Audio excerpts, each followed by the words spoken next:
Hello, everyone. Welcome to Smart Investing. My name is Albert, and I'm the host and owner of the channel for Smart Investing. So today is April 17th. It is 1:45 p.m.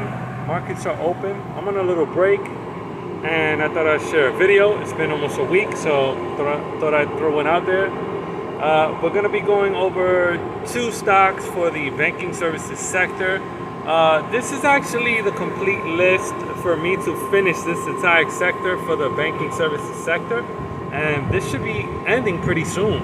I'd say within a few weeks.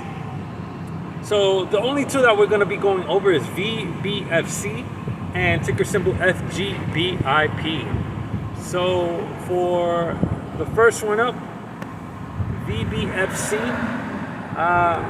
we look here and the stock is not even moving at all. Market cap 61 million. Then we have a 52-week high and low.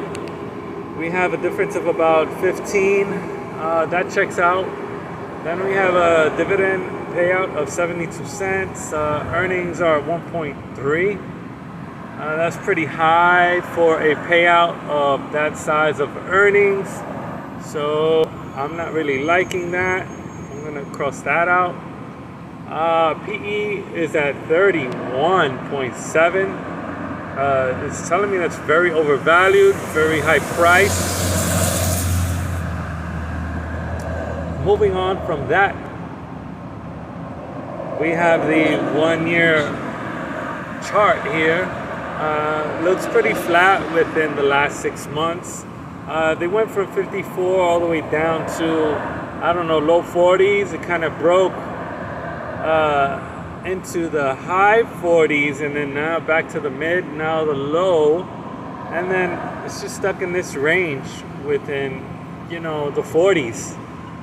I don't see any good trading activity for this stock. Other than that, we're going to skip into the analysis for the quants. I could do a shorter time frame on the charting, but it's not even worth it. Nothing really to look at. Quant ratings, highest rating is showing me income, but there are other stocks that are better for income. It makes no sense to even look at this stock based on, even just basic information on the stock when it comes to the numbers anyway. So lowest rating that we have here is growth. Typically banks are in growth stocks. So looking at the ratings and the chartings here, last 5 years it's just trending down. Not really much to look at. Gonna look at the financials and the fundamentals here. So ROA, I'm not even too worried about earnings reports. Wall Street is always big on earnings. That's just part of the piece of the puzzle to me. ROA we have at a quarter point from 2023. ROE it's only at 3%. It's been trending down. Obviously, all this money printing, could only work for so long. Earnings per share, 1.29. I mean, look at the difference between 2 years. I mean, look at this bar. Big difference. Big difference. Net margins. So, last 5 years, the highest was at 33% in 2021. 2023, which, started 2024, it's still pretty new. We're only 4 months in for the year. So for 2023, to go from 33% to around 7.5%, that's a tremendous drop. Tremendous drop. Looking at the debt, 90%, pretty typical for a bank. Net income we have at 1.92. So we have a high from 2021 of net income from 12.45 all the way down to 2. Another tremendous drop. It's not looking good. It's not what I like to see. But again, the numbers speak for themselves. 2021 results from 37.8 million all the way down to 25 million. I can't even think of the percentage, but again, a lot of people like percentages. I'll go do that. I like to look at the net number and the net asset values and all that. I like to look at the real numbers, as I call it. The not percentages, not fractions or anything, the actual numbers. So that's a drop of about, doing the math in my head, about 12 million. That's a pretty big loss in terms of that kind of market cap. So with this balance sheet we have from 2021, went from 91% to about not even, only a drop of like 1% in debt. Dividends, we have 18 cents in 2024, and then 18 cents in 2023. Then the last three were 16 cents. They started paying dividends in 2021. Obviously, it was a good year, as I saw and I showed you. And then everything wants to look good on paper. And then obviously with all these losses, fast forwarding 3 years later, I'm not surprised that smaller banks are doing pretty horrible. So as we go through the numbers, do not add this stock to your watch list. It's trash. I'm going to move on to the next one. I do not recommend it. Next one up and last one up, ticker symbol FGBIP. At looking at the numbers, market cap at 26 mil. Earnings per share, it looks horrible. Dividend at 1.68, horrible. This is insufficient, unsustainable, and very low quality. I don't know what management is thinking. Right off the board, we see these numbers. The dividend can't even support the earnings. Ridiculous. This is utterly, disgusting. Really, to see you're paying something that's twice as what you're making. Where are you getting this money from? It makes no sense. I could easily see this company going out of business in a few years. Do not recommend it just by these two numbers alone. Dividend yield at 8.92, definitely a trap just by the numbers. We're looking at this chart, very choppy for the year. So we're looking for the year about 16, high of about 19, $3 difference for the year. Looks horrible. Looking at the analysis, going to go to quants. We have, let me see something real quick. We have no volume. Horrible. Highest rating for the quant ratings, income, 6.45. Totally disagree with this number. Awful. Gonna jump into the fundamentals. Look into the general accounting practices. So we have actual numbers that are downtrending.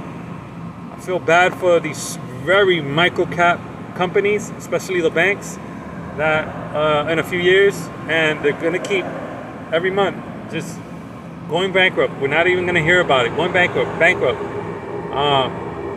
Very concerning. Other than that, it is what it is.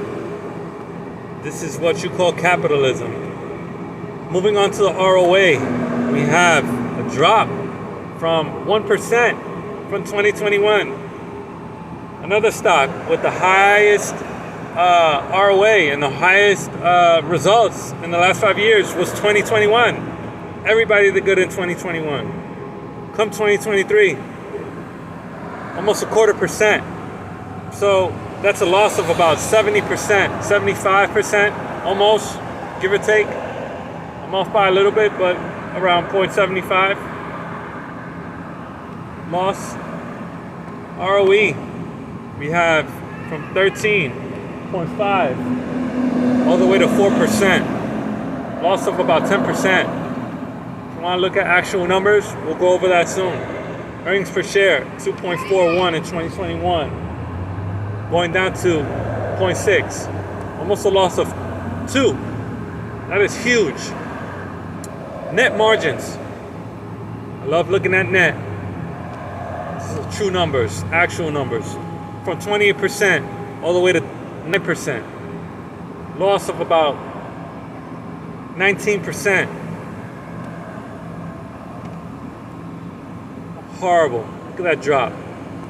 Look at that drop. Debt, 92% come 2023. Book value, we have about the same. Very high, of about 20. Let me look at this real quick. So I don't have book value here, but I have PE. I know I'm using the wrong metric, but it's at 30. For PE, they have at 28, so they're expecting a loss of 2. Earnings are down for 2023. Moving on to income. Sorry, revenue. 100 mil, all the way down to 95 mil. So they had a bouncy top line, so 100 mil. Then from next year, they went to 111. Not bad. Then they had that big drop from 111 to 95.